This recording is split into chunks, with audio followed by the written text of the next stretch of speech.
Muchas gracias, muy buenos días.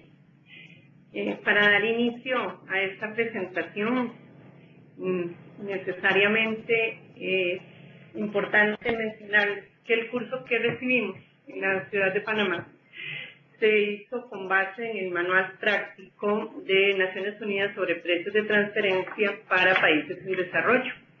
Y sobre este manual se desarrolló toda la capacitación. Bien, después de este preámbulo, la primera pregunta obligada, por supuesto, va a ser ¿qué son los precios de transferencia? Aquí vamos a presentar dos definiciones. Siguiente. Gracias.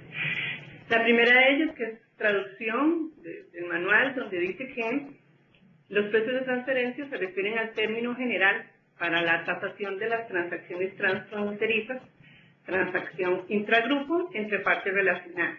O bien, la siguiente, se refiere a la fijación de precios para las transacciones entre empresas asociadas que implican la transferencia de bienes y servicios. Quizás estas definiciones no son muy claras y podrían preguntarse qué confuso, qué complicado es el tema de precios de transferencia.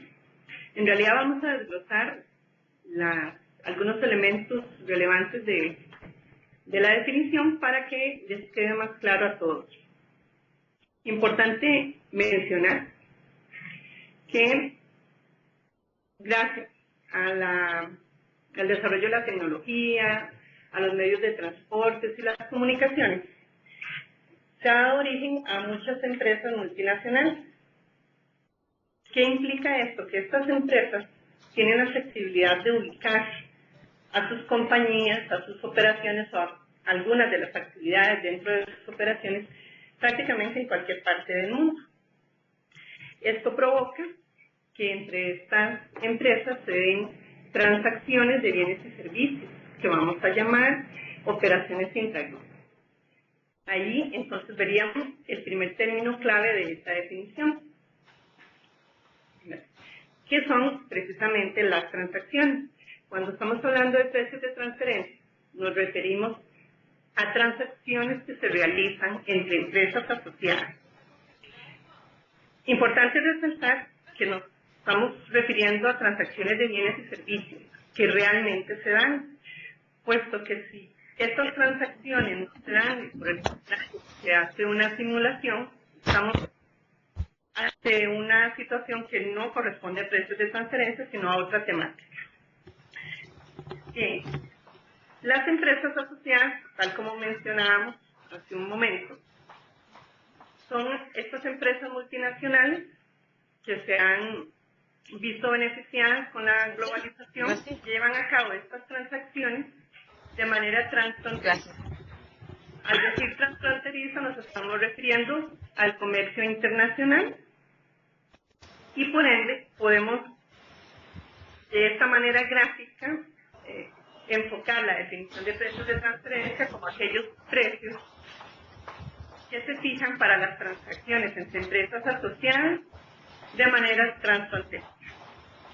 Ahora bien, ¿cuál es la problemática o temática con los precios de transferencia? El tema es que si los precios de transferencia, los precios que se definen para las transacciones intragrupo estuvieran definidos según las fuerzas de mercado, reflejarían el precio de la actividad real. Sin embargo, estas empresas asociadas en realidad definen sus precios con base en los intereses del grupo.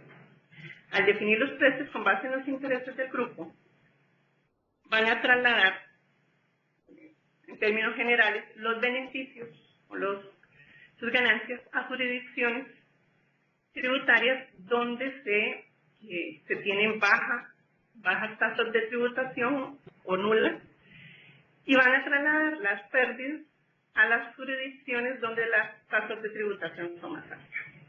Por supuesto, provocando ahí entonces el perjuicio para la tributación de un estado o de varios estados, con la consecuente reducción de ingresos para ese país y su limitación, por lo tanto, para financiar el alcance de los objetivos de desarrollo de ese país.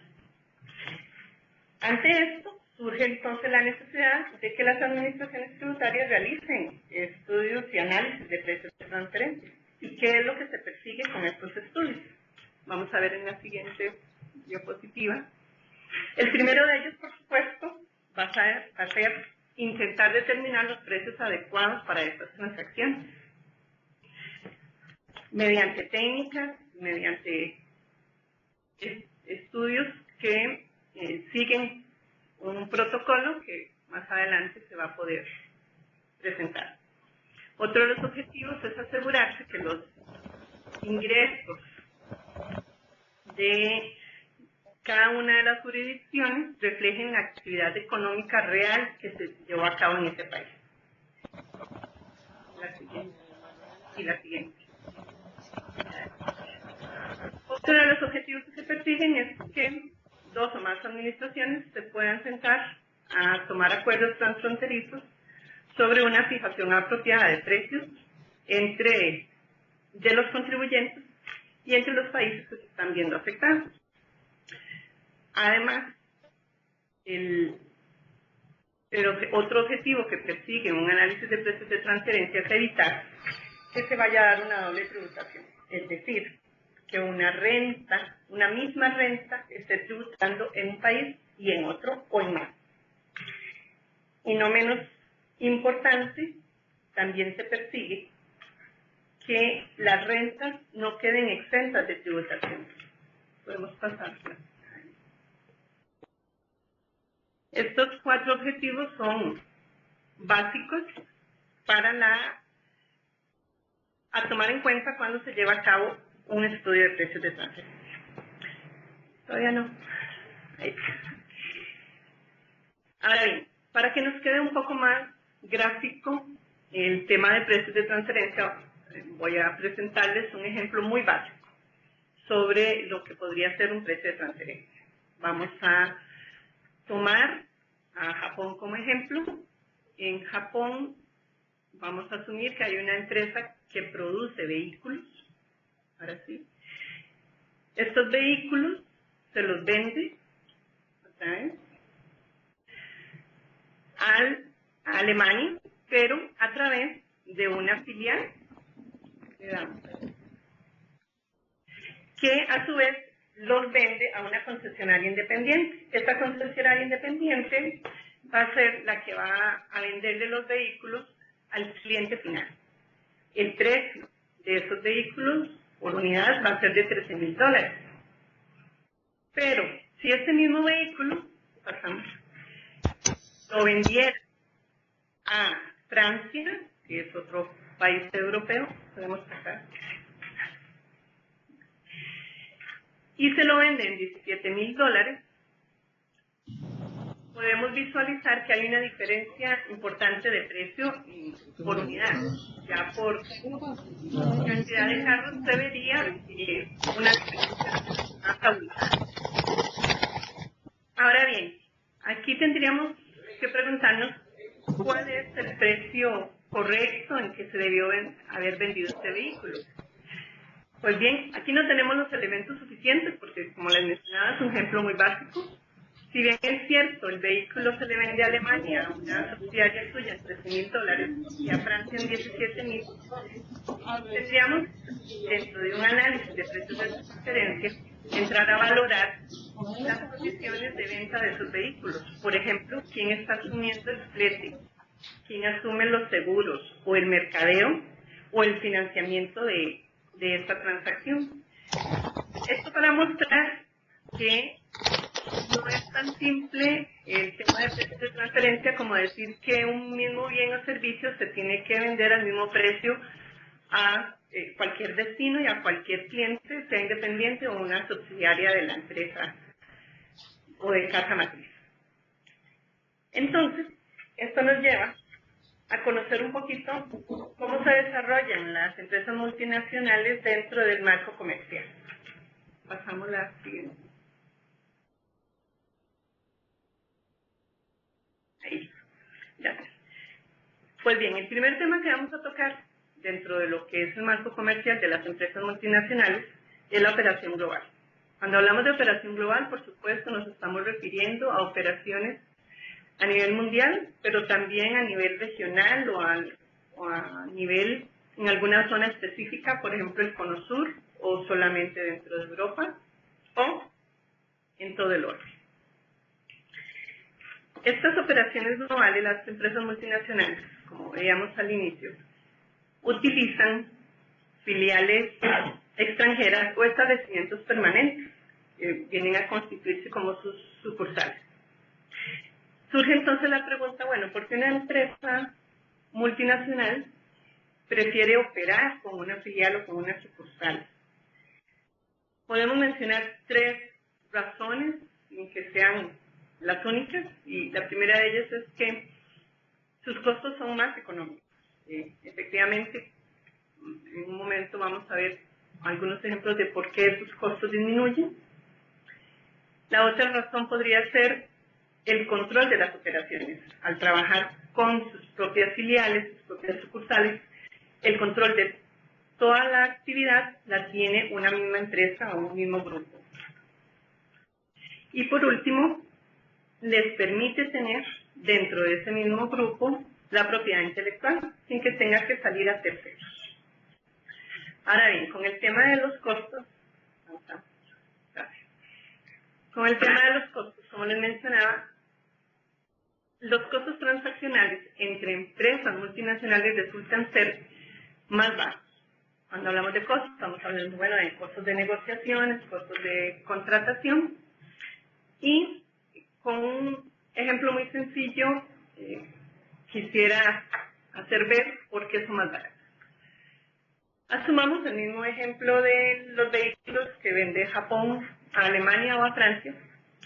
Si Japón va a vender de estos vehículos a una independiente, primero va a iniciar con una negociación en la cual se van a sentar, van a conversar, van a intentar ponerse de acuerdo en precios, en responsabilidades, etc. Y ahí hay un costo. Si además de lograr la negociación tienen que suscribir un contrato, la empresa en Japón va a contratar sus asesores legales para que protejan los intereses de la empresa y que se plasmen en el contrato que se va a suscribir, y por otro lado la empresa en Alemania también va a hacer lo mismo. Todo esto va a sumar a los costos de esa transacción. Caso contrario, si estuviéramos ante una empresa multinacional, Casa Matriz va a redactar el contrato, va a fijar las pautas y simplemente lo va a remitir para firmar de los involucrados. Si es que hace un contrato, porque asimismo podría simplemente girar una directriz administrativa, una instrucción, donde las subsidiarias o sucursales las tienen que acatar. Como vemos, todo esto hace que los costos entre ellas sean mucho más baratos, mucho más bajos al menos. Estamos hablando también que van a desarrollar estrategias globales, planes de mercadeo globales, van a compartir recursos y todo esto hace que los costos disminuyan. Ahora bien, el otro aspecto dentro del marco comercial de las empresas multinacionales es la cadena de valor. La cadena de valor no es más que el proceso mediante el cual una empresa le aporta un valor a un bien o un servicio. Entonces, en principio, se va a dar, cuando se da el comercio transfronterizo de un bien o un servicio de un país a otro, es porque en el siguiente país se le va a adicionar valor.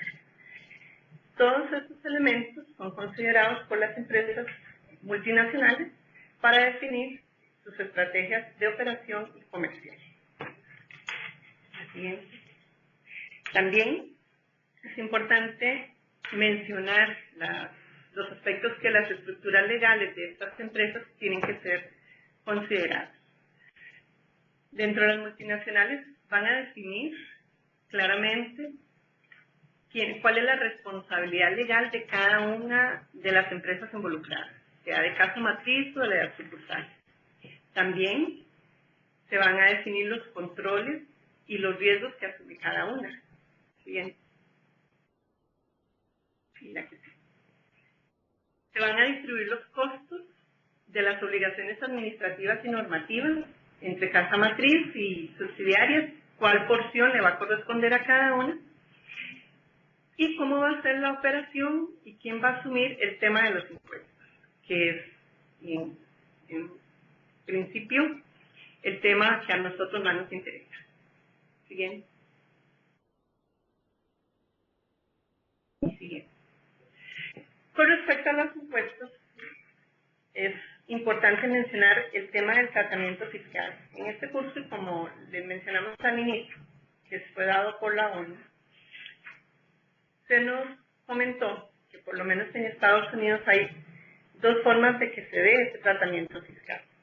Uno de ellos es que las empresas se vean como asociaciones fiscalmente transparentes, en donde los impuestos son asumidos por los socios de esas empresas, que al fin y al cabo son los beneficiarios finales, o bien, la siguiente, que se vean como entidades legales separadas y por lo tanto los impuestos sean asumidos por la sociedad, en este caso que sería la casa matriz. Esta es una opción que se tiene en ese país, donde las empresas pueden elegir entre una y otra. Ahora bien, la siguiente. Con el tema de los impuestos, es de suma importancia que cada una de las administraciones defina un marco legal en el cual se van a tratar los precios de transferencia dentro de su jurisdicción. Este marco legal necesariamente tiene que tener algunos elementos que son básicos para el tratamiento de los precios de transferencia. El primero de ellos es la definición de empresas asociadas. Aunque pareciera un aspecto muy lógico, en realidad definir qué es una empresa asociada es de mucha relevancia. Por ejemplo, para mí podría ser una empresa asociada, podrían ser dos empresas asociadas, aquellas que comparten el representante legal. Pero para otra persona pudiera decir, no, para mí las empresas asociadas son aquellas que comparten socios. Podría ser una, podría ser la otra, podrían ser ambas. Lo importante dentro de la legislación de cada administración es definir claramente qué se va a considerar empresa asociada, tanto para la administración como para el contribuyente. El otro aspecto que debe estar contemplado dentro de ese marco legal necesariamente son los métodos de precios de transferencia. Hay un número importante de métodos y la administración tiene que comunicar, tiene que ser transparente y decir cuáles son los métodos que va a aplicar dentro de su jurisdicción. El otro aspecto serían los requerimientos de información, de documentación. Aquí es importante mencionar que hay dos tipos de documentaciones. Hay que decirle al contribuyente, bueno, en caso de que su empresa sea sometida a un proceso de fiscalización, usted tiene que tener disponible X, Y o Z informaciones para el estudio que se vaya a realizar. Pero también se debe indicar en la normativa aquellas informaciones que tienen que ser suministradas a la administración mediante una declaración informativa, por ejemplo. Aquí lo importante es que el contribuyente sepa cuál es la documentación, la información, todos los datos que tiene que tener disponible para facilitarlos a la administración de manera continua o permanente y la que se le va a requerir en caso de un proceso de fiscalización. También es necesario que en la legislación se definan las sanciones para que el contribuyente esté consciente a qué se puede exponer. Pasamos siguiente y la siguiente. Y la carga de la prueba. Respecto a la carga de la prueba es importante que se indique en la normativa, bueno, ¿quién va a llevar esa carga? ¿La va a llevar la administración o el contribuyente? ¿O en una fase la administración y en otra el contribuyente? Ahí lo importante es que tanto la administración como nuestros contribuyentes tengan claro qué le corresponde a cada uno y cómo van a ser tratadas estas informaciones. En el caso de Costa Rica, es importante mencionar que en el año 2003, mediante un decreto, fueron publicadas las disposiciones sobre precios de transferencia, que es el marco legal, la norma que en este momento está vigente. Siguiente. Y para ir concluyendo mi participación, me voy a referir a un principio que es básico en la temática de precios de transferencia, que es el principio de libre competencia. La definición que tenemos para este principio es que requiere que en transacciones comparables los precios y otras condiciones de las empresas asociadas o vinculadas sean como los precios y otras condiciones que se establecerían entre empresas independientes no vinculadas. Un poco complejo, pero en realidad es como el ejemplo que les presentaba del vehículo de Japón. El objetivo que persigue este principio es que aquellas transacciones de un bien que sea comparable, por supuesto, en condiciones comparables, y se den, ya sea entre empresas no asociadas o entre empresas independientes, tengan un precio comparable. Es decir, que si yo represento a la empresa multinacional, el precio que defino para ese bien bajo esas condiciones sería el mismo que se defina para la venta o la transacción con una empresa independiente. Por lo tanto, el principio de libre competencia viene a convertirse en el principio rector para el tratamiento de los precios de transferencia en cada uno de los estudios administrativos. Le dejo ahora la palabra al compañero Juan Carlos. Buenos días, compañeros. La compañera se refirió a las primeras 4 puntos o 4 apartados del manual práctico para los países en desarrollo de las Naciones Unidas. Yo me voy a referir a los apartados 5 y 6, empezando con el apartado número 5, que sería el análisis de comparabilidad. Una vez que nosotros hayamos determinado que existe un precio de transferencia, es decir, que hay transacciones entre empresas vinculadas, tenemos que entrar a valorar si ese precio de transferencia es un precio nocivo o no para la administración. ¿En qué sentido sería nocivo? Pues si no cumple con el principio recién comentado por Edith de libre competencia, es decir, que ese precio al que se está pactando esa transacción no es un precio normal de mercado, no es un precio en el que 2 personas o 2 entidades independientes hubiesen pactado. Cuando tenemos el caso de los vehículos de Japón, que vemos que hay una diferencia de precio, tenemos que entrar a valorar si esa diferencia en el precio se justifica o no se justifica. Y para poder determinar eso tenemos que hacer un análisis de comparabilidad. Eso es que tenemos que comparar las transacciones entre las empresas vinculadas con las empresas independientes. Ese análisis consta de 5 aspectos que vamos a ver.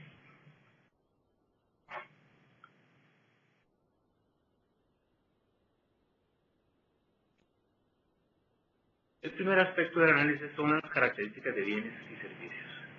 Es decir, puede ser que esos vehículos que se estén enviando a Alemania y a Francia no sean el mismo vehículo.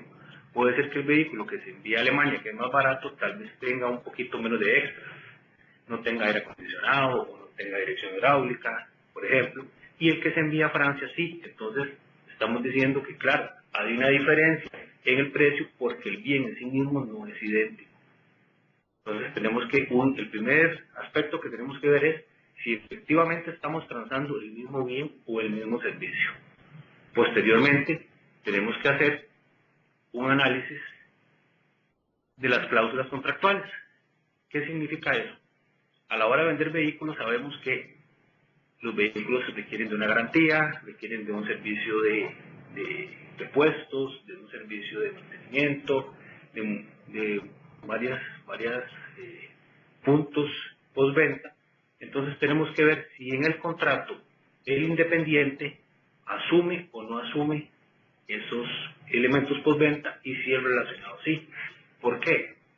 Porque tal vez el relacionado no tenga que incurrir en mantener un stock de repuestos, ni tenga que tener mecánicos capacitados, ni tenga que tener un diseño de promoción, mientras que el independiente sí.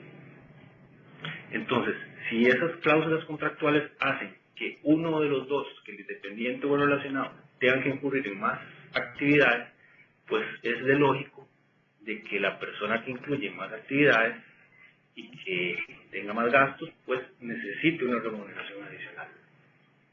Tenemos las circunstancias económicas también. Eso se refiere básicamente a que cuando entramos ahora a las transacciones tenemos que ver si el mercado, si el ingreso per cápita de a quién le estamos vendiendo es similar.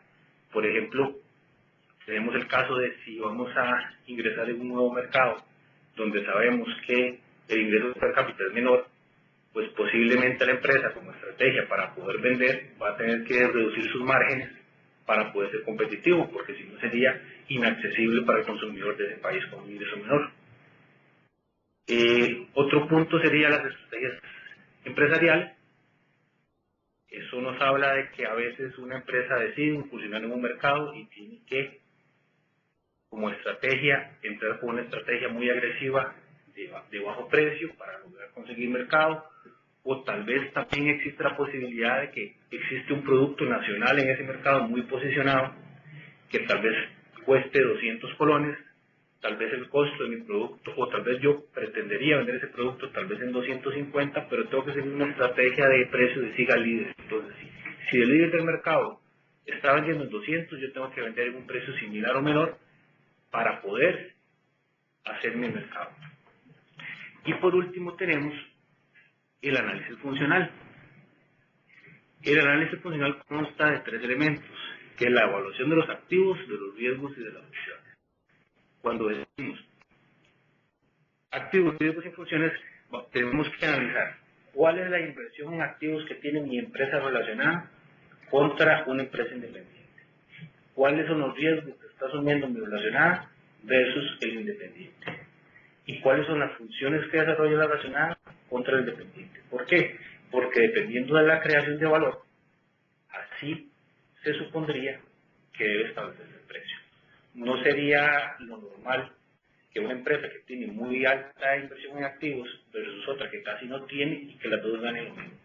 Porque se supone que usted entre más inversión va a pretender tener mayor remuneración. O bien, si yo asumo riesgos como riesgos de obsolescencia de inventarios, riesgos de publicidad, de desarrollo de estrategias de publicidad, etcétera, si desarrollo un montón de funciones que agregan valor, gane lo mismo que alguien que simplemente se dedique a revender y que tome el bien, tome el libro y sin hacerle nada más lo entrega a otro y se gane un montón. Quien hizo el desarrollo de la portada, lo mercadeó, etcétera, tenga beneficios similares. Esto sería uno de los elementos que nos va a permitir, el análisis funcional es el elemento que nos permite describir qué método de precios de transferencia. Es decir, una vez que nosotros hemos analizado la comparabilidad de las transacciones y que podemos llegar y decir, bueno, efectivamente, es comparable la transacción que sea de la venta de vehículos a Alemania y la venta de vehículos a Francia. Ahora sí, si son comparables, ¿qué método vamos a utilizar para lograr definir cuál es el precio al que el vehículo en Alemania se tiene que vender? Para eso tenemos básicamente 5 métodos. Vamos a empezar a explicarlos brevemente, uno por uno. Existen dos divisiones, es los métodos basados en las operaciones y los métodos transaccionales y los métodos basados en los beneficios o los métodos no transaccionales. ¿Por qué basados en las operaciones? Porque se basan en las operaciones generales de la empresa, es decir, en el día a día de la empresa, o bien, si lo queremos ver, en los márgenes brutos. Método de precio, el método CUP o el método del precio comparable no controlado. ¿Qué significa esto? Este es el método, por definición, más cercano a lo que sería una transacción no relacionada.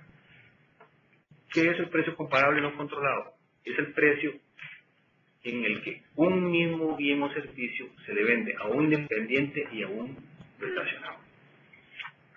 Para el uso de este método tenemos que estar seguros de que sea exactamente el mismo bien que se va a alcanzar. Por ponerles un ejemplo, si yo vendo camisas deportivas y tengo una de una marca reconocida, pongámosle el nombre Adidas, y tengo otra manufactura hecha en Costa Rica con la misma tela, con los mismos hilos, con todo lo demás, pero no tiene nombre. Entonces podríamos decir, ¿son bienes comparables? Sí. ¿Es la misma camiseta deportiva? Sí. ¿Son las mismas telas? Sí. Pero, ¿por qué una vale más cara que otra? Por un elemento intangible que es la marca, que es el reconocimiento, que es toda la inversión a nivel mundial que hace la compañía Adidas. Entonces, por lo tanto, no podríamos desconocer de que esa empresa que maneja toda esa estructura mundial gane lo mismo que alguien que se dedica a producir artesanalmente, si se puede llamar, la misma ropa. Por lo tanto, si decimos es que le está vendiendo a un precio diferenciado, sí, porque tiene un elemento diferenciado. Entonces, el precio comparable tiene tiene el inconveniente de que las transacciones tienen que ser los bienes tienen que ser muy comparables. Si no fueran tan comparables, existen los famosos ajustes a la comparabilidad. Pero esos ajustes no pueden ser tan grandes como jocosamente se dice. Yo, por más que agarre pintura blanca y negra, yo no puedo convertir un caballo en una cebra, por más que quiera forzar la comparabilidad. Entonces, ¿cuándo se aplican los ajustes? Por ejemplo, como el caso que habló la compañera. Si el independiente se le reconoce el flete, perdón, si al relacionado se le reconoce el flete y al independiente no, ok, entonces vamos a ver, vamos a descontar ese flete.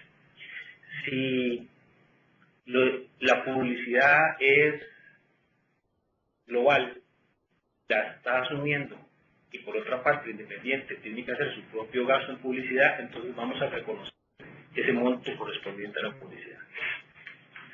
Pero los ajustes de comparabilidad no pueden ser tantos que al final de cuentas no forcemos o no tengamos un bien comparable. Por ejemplo, el caso del vehículo. Uno tiene aire acondicionado y el otro no. Si es solamente el asunto de aire acondicionado, ¿cuánto costaría ese aire acondicionado? Justifica esa diferencia en precio y la adicional al aire acondicionado, ¿cómo lo justifica? Tenemos otro de los métodos, que sería el método del costo incrementado y el precio de reventa. En estos métodos ya el bien en sí mismo ya no pesa tanto, ya lo que pesa es los activos, las funciones. ¿Cuándo utilizamos el costo incrementado? Cuando estamos básicamente en presencia de un productor o un manufacturero que compra sus insumos a independientes y se lo vende a relacionados. ¿Por qué? Porque si yo le compro a independientes, yo asumo que el costo que el contribuyente está declarando es un costo a valor de mercado. Pero a la hora que se le relacionado, ese precio de venta al relacionado es el que puede estar manipulado y nos puede estar erosionando las bases. Por ponerles un ejemplo, si yo fuera un productor que vendo toda mi producción a un paraíso fiscal, porque tengo un distribuidor, digamos que ubicado en las Bahamas, la lógica sería que yo intentara vender mi producto al ser relacionado a un precio muy similar a mi costo, o igual a mi costo. ¿Para qué? Para que el costo sea el precio de venta menos el costo sea cero y aquí no tenga que pagar impuestos a las utilidades. Todos los beneficios me los llevo para el paraíso fiscal. Claro, el paraíso fiscal va a tener un gran beneficio, va a tener un margen altísimo de venta porque está comprando muy barato, pero para él no va a tener mucha repercusión porque la tasa va a ser mucho más baja que la de acá. Entonces, cuando nosotros dudamos del precio de venta, podemos utilizar el método del costo incrementado. ¿Qué significa costo incrementado? Significa que al costo a valor de mercado, incrementarle un margen usual y general de la industria. Es decir, si todos los que estamos produciendo la deportiva nos ganamos un 30%, vamos a llevar su margen de venta a ese 30% para que tribute acá sobre ese 30% que ustedes están, que está transfiriendo el precio de transferencia de su red. El método del precio de reverencia es se utiliza en el caso contrario. Es decir, nosotros le estamos vendiendo a independientes, pero le estamos comprando relacionados. ¿Cómo podría ser este ejemplo? Podría ser que yo soy un importador, digamos con la ropa, soy un importador de ropa deportiva y yo aquí distribuyo y vendo mis productos. Entonces, como yo estoy comprando a un relacionado, ese precio de compra es el precio que puede estar manipulado, es el precio que puede estar subvaluado para pagar menos impuestos aduaneros, o es el precio que puede estar supervaluado si fuera el caso que a mí me interese, es decir, que estoy comprando muy caro y vendiendo casi que al mismo precio que estoy comprando. Entonces, ¿qué hace? ¿Qué nos dice el método de precio de reventa? Nos dice cuál es el margen en el que sus comparables venden sus productos. Si el margen de distribución es un margen de un 10%, es muy poco probable que usted tenga un margen de un 200 o de un 300. Eso es porque usted está manipulando el costo. También tenemos el caso interno, vamos a nivel nacional, vamos a tocar este ejemplo. Supongamos que somos un productor que estamos afectos al impuesto selectivo de consumo y colocamos dentro de la cadena de comercialización un distribuidor. Si nosotros decimos que el productor le vende muy barato a su distribuidor, va a estar subvaluada la base de selectivo de consumo. Y entonces al final de la cadena vamos a ver que quien produce el bien prácticamente trabaja con márgenes de cero, pero quien distribuye el bien trabaja con un margen del 100 al 200%. Entonces, aquí estamos evidentemente ante un caso de precios de transferencia. ¿Qué deberíamos hacer? Deberíamos ver cuál es el precio real al que el productor le vende al distribuidor y que el distribuidor le venda a sus independientes. Cualquiera podría decirme, pero lo que es costo para uno es ingreso para otro. Entonces, a nivel de impuesto de renta, sería un efecto cero, porque si le sube el precio de venta a uno, pues tiene que aumentar el costo al otro, sí. Pero si tenemos este caso de selectivo de consumo, sí nos subvaluaría una base de selectivo de consumo y sí tendría la empresa, mediante esa figura, un beneficio o un ahorro en el pago del impuesto selectivo.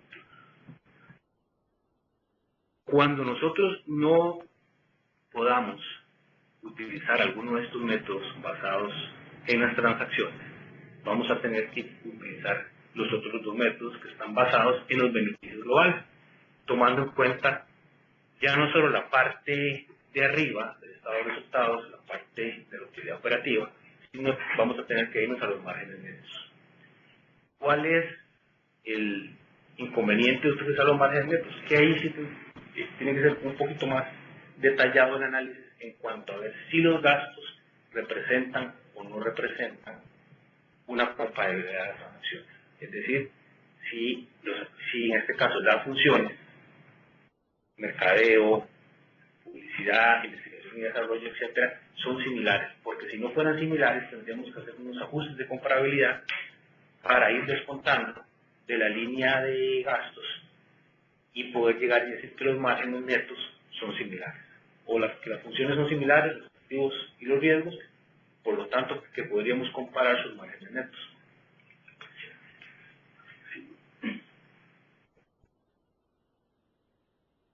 Como vemos en las diapositivas, existen estos métodos basados en los resultados de las operaciones. Uno de ellos es el margen neto operacional, es decir, cuál es el margen neto de transacciones de empresas relacionadas versus empresas no relacionadas. Y por último sería el método de distribución de resultados. Les comento que el método más utilizado a nivel mundial para fijar precios de transferencia o valorar los precios de transferencia es el método de margen neto operacional. ¿Por qué? Porque principalmente en nuestros países en vías de desarrollo no tenemos acceso a información pública. ¿Qué significa eso? Yo como auditor de precios de transferencia estoy auditando a una empresa, sé que hay 5, 6, 7 empresas en mi país en el ramo, pero a la hora que yo llegue y vaya a hacer el ajuste y vaya a presentar mis consideraciones y se las exponga al sujeto fiscalizado, yo no me puedo decir, mira, es que tu vecino que trabaja en lo mismo tiene otros márgenes. ¿Por qué? Porque es información confidencial.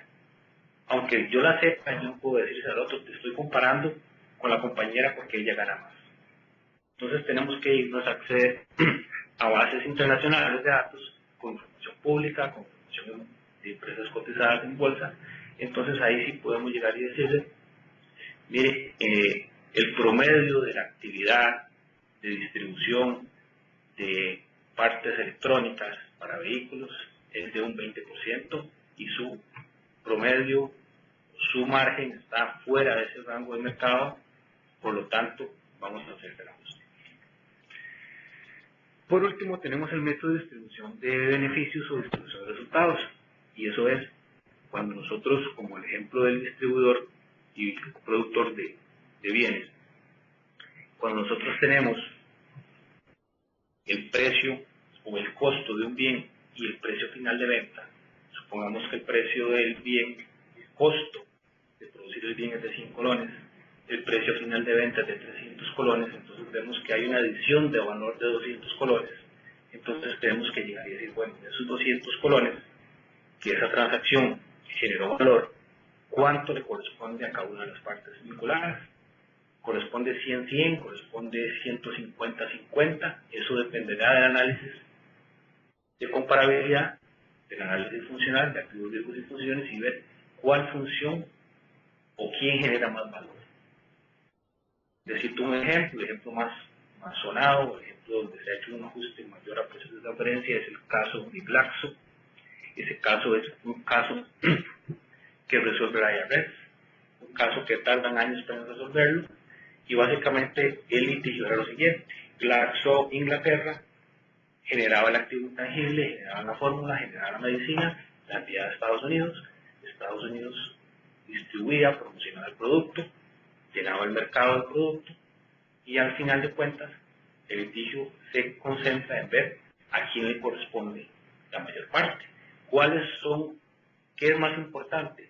¿Desarrollar el medicamento o vender el medicamento? Al final se decidió por una conciliación entre ambas partes.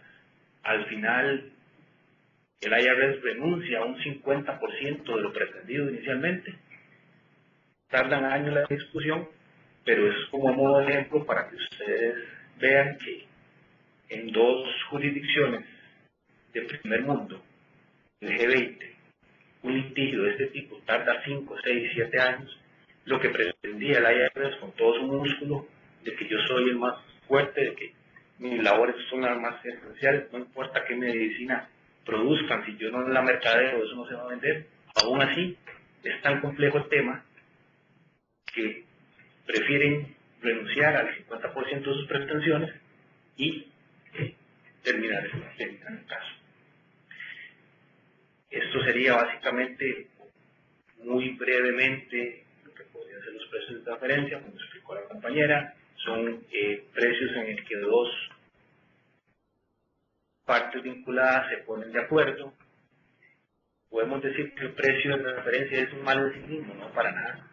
Lo que tenemos que empezar a valorar es si efectivamente ese precio de transferencia corresponde al principio de libre competencia, es al precio al que los independientes se hubiesen puesto de acuerdo. Si no lo fuera, es nuestra obligación valorar mediante los métodos cuál es el precio real y establecerlo. Ahora, nuestra legislación cuenta con un decreto desde el año 2013 en donde se le obliga a los contribuyentes a declarar sus transacciones vinculadas a precios del mercado. Este decreto está validado por fallos de la Sala Constitucional. Actualmente, ¿cuál es el estado de los precios de transferencia para nosotros? Bueno, estamos desarrollando normativa a nivel de la Dirección General de Tributación, en donde vamos a incorporar la obligatoriedad de una declaración informativa sobre precios. Se está trabajando en una resolución sobre documentación, una documentación sobre acuerdos previos. ¿Qué son acuerdos previos? Bueno, para una empresa es mucho más beneficiosa ponerse de acuerdo de previo con la administración tributaria a verse sometida a una actuación de control. ¿Qué significa esto? Si ya yo sé que soy una entidad multinacional, que tengo precios de transferencia, yo me acerco a la administración tributaria y le digo, mire, estos son los precios a los que yo estoy transando, este es mi método para establecer, para que ustedes vean que eso es un precio de mercado, y yo quiero ponerme de acuerdo con ustedes. Yo quiero que ustedes vean que mis ventas o los precios a los que yo voy a vender son estos, la administración tributaria están de acuerdo, son razonables, nosotros le decimos sí, y eso le genera una seguridad jurídica a ese contribuyente de que durante un lapso de tiempo que permanezca el acuerdo, que generalmente 3 años, no va a tener controversias por un asunto de precios de transferencia. Importante mencionar, como todo acuerdo, ese acuerdo puede ser conocido por la administración si cambian las circunstancias que originalmente fueron pactadas. Es decir, si yo vengo diciendo, ese es el precio al que yo voy a vender, porque el desarrollo del intangible lo realizo yo, ok, estamos de acuerdo, pero si después ese desarrollo es intangible no lo realizamos nosotros, entonces ya cambió la circunstancia, entonces ahí se desconstruye el acuerdo. Recordar que los precios de transferencia no son una ciencia exacta, existen varios precios de plena competencia para las transacciones, por eso es que cuando nosotros decimos que cuál es el precio de mercado, establecemos un rango de precios de mercado, es decir, no decimos que el precio de este libro son 1000 colones, sino decimos que el precio de mercado de un libro de este tipo puede oscilar entre los 800 y los 1200, o entre los 500 y los 1500.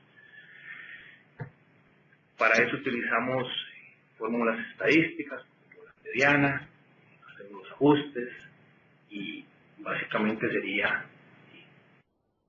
el resumen de los primeros 5 apartados del manual. Importante recordarles que pueden acceder a este documento mediante la página de las Naciones Unidas. Se llama Guía Práctica para Precios de Transferencia de las Naciones Unidas. También pueden consultar las guías de precios de transferencia de la OCDE, que pueden ser descargadas PDF en la página de la OCDE. Y abrimos el espacio para comentarios, para preguntas, dudas.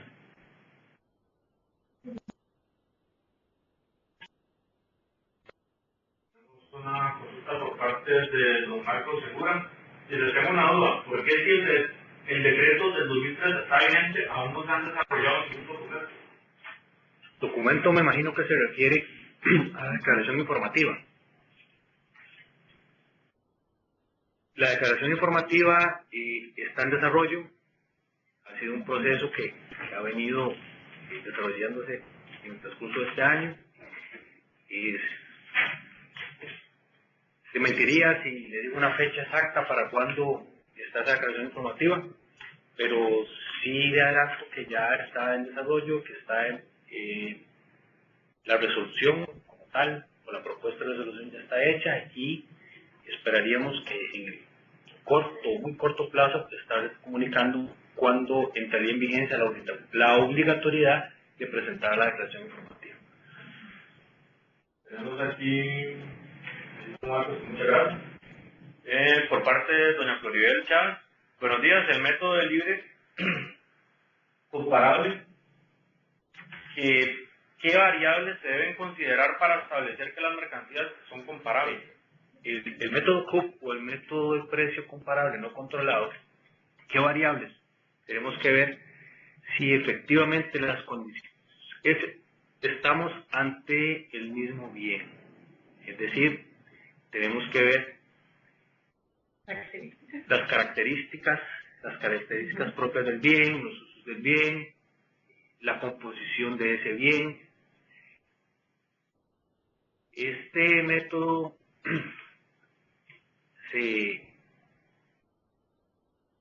no se contrapone, más bien como que se alinea un poco con los métodos de valoración del GAC, de Habanero, donde dice que mercancías idénticas o similares. Entonces, más o menos, andamos como por ahí. Tiene que ser una mercancía o tiene que ser un servicio muy similares en sus características. Como le dije, si estamos ante la presencia de un intangible, pese a que las telas sean las mismas, ya no podría compararse.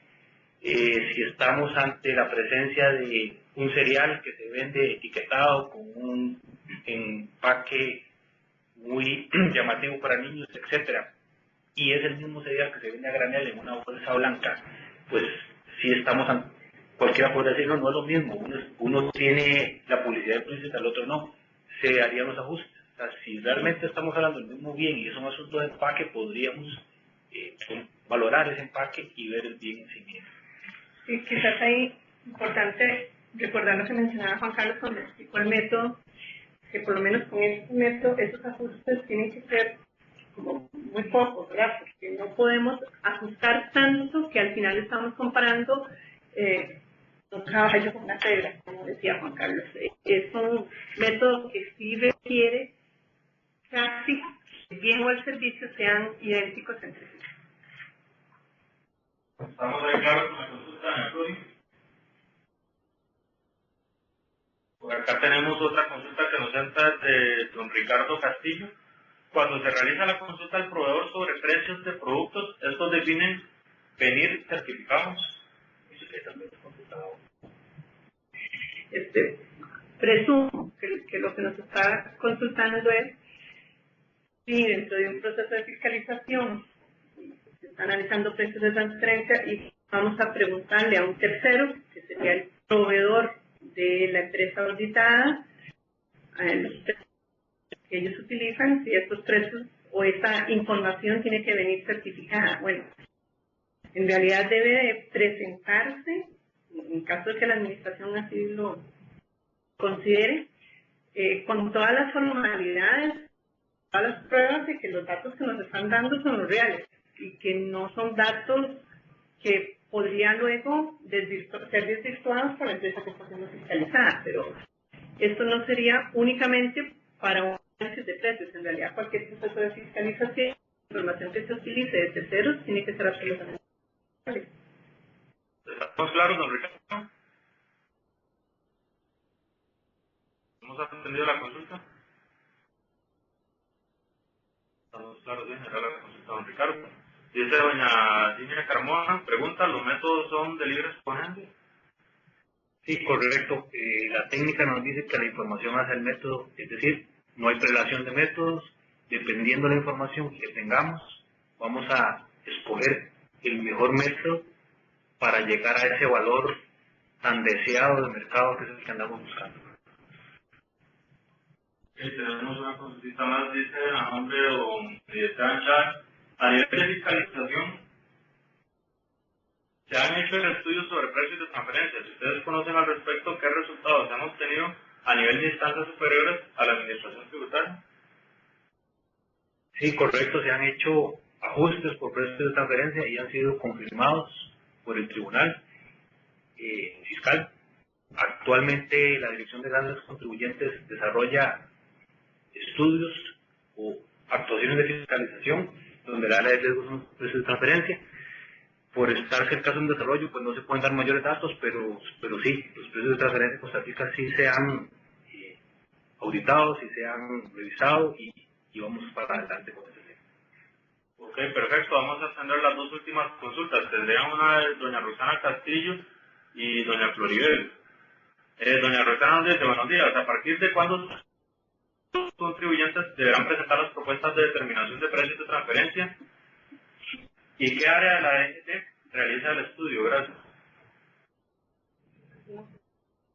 Bueno, si es relacionado con la declaración informativa, esperamos que esa declaración esté ya vigente este año y que contemple las operaciones del año o del periodo impositivo 2016. Es decir, van a presentar una declaración informativa por los hechos del 2016. Desde la promulgación del decreto es obligatorio para las empresas mantener documentación que justifique sus precios de transferencia y que declaren los precios a valores de mercado. ¿Quiénes son los encargados? Pues toda la administración tributaria donde se perciba que existe un área de riesgo que es por asunto de precios, me imagino que la Dirección de Fiscalización enfocará sus acciones sobre este tema. La compañera también nos puede ubicar un poco mejor. Vamos a la última consulta de doña Pluriel. ¿Cómo aplicar los métodos de precios de transferencia cuando estamos con empresas multinacionales que importan y comercializan variedad de mercancías? Ejemplo, PriceMart. Bueno, importante mencionar, al igual que cualquier otro proceso de fiscalización, cuando estamos a ver una empresa, es prácticamente imposible revisarle la totalidad de sus operaciones. En realidad, habrá que definir, ya estando dentro de la empresa, cuál sería la línea de productos o de actividades, o cuál sería la sección de esa empresa que va a ser sometida a un análisis de precios de transferencia. Sí, estamos hablando de una gran variedad o diversidad de actividades, porque no sería posible, por lo menos en un tiempo razonable, hacer un estudio de precios de transferencia de la totalidad de productos de una empresa como la que menciona la compañera y para todas las líneas que comercializan. Perfecto. Por acá nos amplía doña Roxana con la consulta de ella, que dice que se refería al método de determinación del precio para visto bueno de la administración tributaria. Tal vez estamos hablando de el término de los acuerdos previos. Bueno, primeramente tendría que promulgarse la norma que permita realizar acuerdos previos. ¿Cómo lo haríamos? Pues la empresa tendría que acercarse a la administración, tiene que detallarnos la transacción, porque no necesariamente son todas las transacciones las que van a estar cobijadas con ese acuerdo, y tendrían que mostrarnos un estudio de precios, y ese estudio de precios tiene que ser validado para la administración para ver si efectivamente el precio al que la empresa dice que está transando es un precio de mercado. Es importante agregar, que efectivamente el decreto que está vigente considera los acuerdos de precios por anticipado, que es una de las opciones que tiene la administración y el contribuyente, pero también aclara que la práctica o poner este acuerdo en funcionamiento se va a hacer mediante resolución que a la fecha aún no dispone la administración, puesto que está trabajando en algunas otras prioridades respecto a precios. Bien, pues ya para cerrar, compañeros, la última consulta de doña Dilana Lewis. Los precios de transferencia únicamente aplican a nivel de empresas multinacionales y traspasando fronteras, o también se puede aplicar a empresas relacionadas a nivel nacional. Se puede aplicar a empresas relacionadas a nivel nacional, siempre y cuando, claro, el costo-beneficio de esa actuación fiscalizadora no mate el efecto. Es decir, si estamos ante no un productor afecto a consumo, sino a un comerciante que le vende a otro, y entonces vemos que tal vez le vende los pantalones a un precio que no es de mercado, pero entonces si vamos a hacer un ajuste, el costo de uno va a ser a los ingresos del otro, pues mataría el efecto, y personalmente no encontraría yo sentido en desgastar a la administración en una actuación fiscalizadora si al final de cuentas el efecto se... Pero el precio de transferencia, según el decreto, rige para todos, para transacciones transfronterizas y para transacciones entre empresas nacionales. Agregar ahí, la compañera Diana, que una situación de estas podría presentarse, por ejemplo, entre una relacionada que esté en zona franca con su empresa asociada que esté fuera de zona franca. Podría haber ahí alguna manipulación que esté erosionando la base imponible de la empresa que está fuera de zona franca y por ende afectando los ingresos tributarios del país. Sí, o bien si existen diferentes tipos impositivos, por ejemplo, si es una empresa que le vende a una persona física, vemos que hay una diferencia en el tipo de 25 a 30, entonces ahí sí habría un asunto de precios, pero por un asunto de tipo impositivo en el caso de las utilidades. Entonces sí, no podría excluirse en el ámbito nacional.